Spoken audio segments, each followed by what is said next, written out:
Evo ovdje je nekad bila jabuka.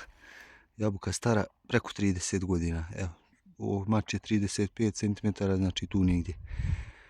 35 prečnika najšireg. Jedva sam je stigao.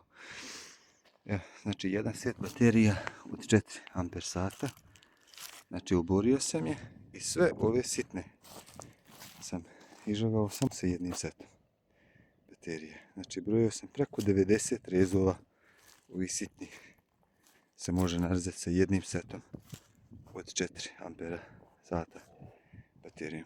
Plus sam tamo jedan mali ogranak odrezao. Evo, i došao sam do tu i tu je stala baterija, nije moglo više. I neću na ovo, neću dalje trošiti, ovo ću uzeti benzinsku. Ovo je previše za nju, to je bilo mučenje.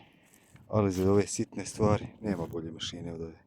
Znači najbolja mašina ikad koju je Anđel proizveo. To je to.